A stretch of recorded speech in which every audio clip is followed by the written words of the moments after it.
So, hi everyone. My name is Figueiredo. I'm a 21-year-old gender equality activist, and I work internationally with a number of organisations to promote women's rights within the workforce, within business, and within education. I do this through my many roles as an international consultant to Fortune 500 companies. I am a member of the United Nations Task Force for Youth and Gender Equality. So we're also providing women access to leadership opportunities and to ensure that they have access to new forms of education, such as STEM and learning business skills within their high school education. And I also run a small business. So it's an education business. I have 40 staff and over 400 students, and we're teaching young adults and adults different types of skills so that they're able to develop themselves within the workforce and that they're able to have a more fun and fulfilling life. Sounds amazing. So as well as doing all that, I know you've also created and are doing quite a bit of charity work overseas. Do you want to talk a little bit about your business over there? Yes, so I am a co-founder of the Arts for Peace project, which is in Peshawar, Pakistan.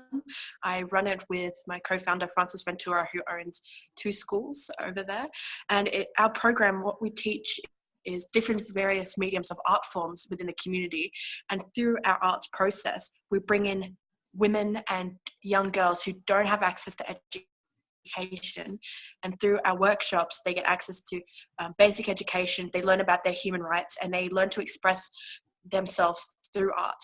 And through that process we bring the artwork to Australia in an attempt to bridge intercultural peace between our 2 nations and to start to bring us closer together.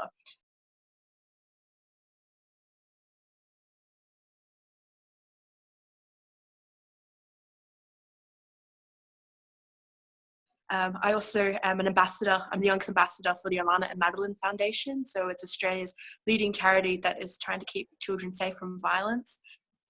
And I volunteer for a number of different organisations, from UN Women Australia, part of their organising committee for IWD, which is tomorrow. And I do a few other things to help out local communities. Caitlin, and I know it sounds exhausting, but this isn't all there is for you. You're actually, on the move to keep growing this and open new things. So tell us a little bit about where you're taking the arts business, because that's, I think, very fascinating. Well, later this year, I'm planning to expand the Arts for Peace project to Ethiopia and Colombia. So I'm heading over to Colombia later in July, where we're going to be working with Amazonian women, so in the local tribes, to express their stories and to also help them to get therapy through arts. We're working with a number of local NGOs on the ground there, which is really exciting, and then we're going to be bringing that artwork back.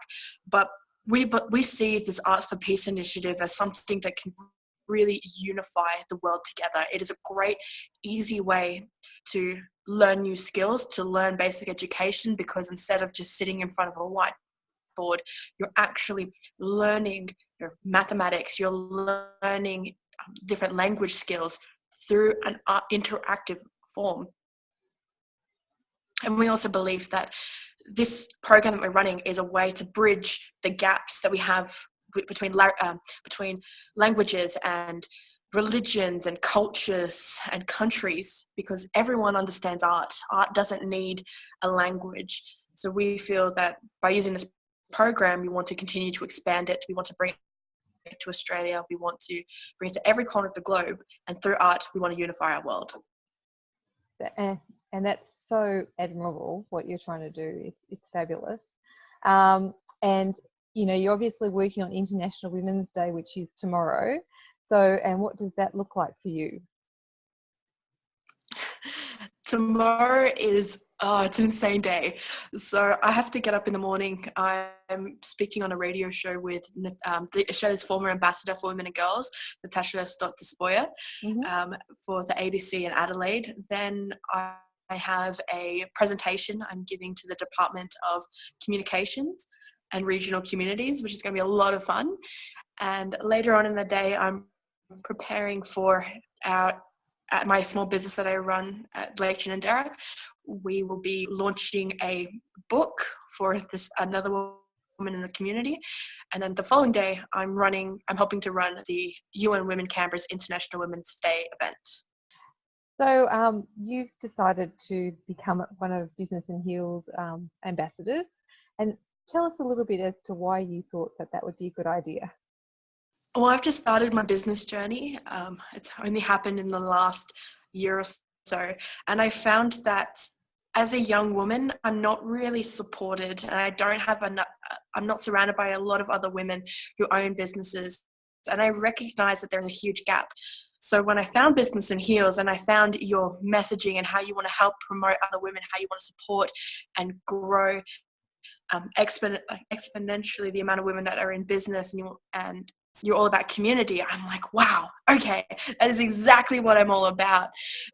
So I just found it was a great fit, and being a part of your community, I'm able to not only learn myself, but I'm able to be connected with so many incredible women, not only within Australia, but around the world. And I'm so looking forward to building those networks and to build those friendships so that I can continue to learn, so that I can hopefully help more people. As a young woman and an ambassador for many businesses and traveling the globe, what sort of advice do you have for other young women launching into business themselves? I think my biggest advice would be start before you're ready.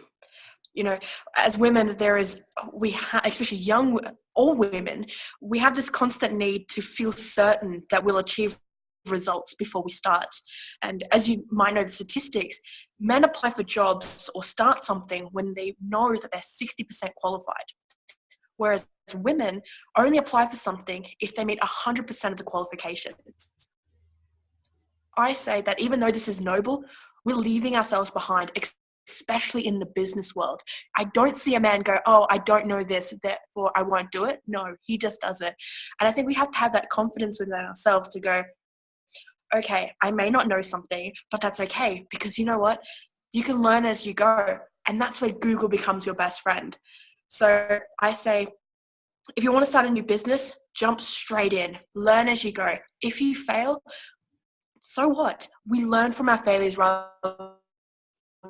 than our successes. And if you fail, you can build something even better. And that's where Business in Heels comes from, because you have this community that is ready to help and support you. So yes, start before you're ready.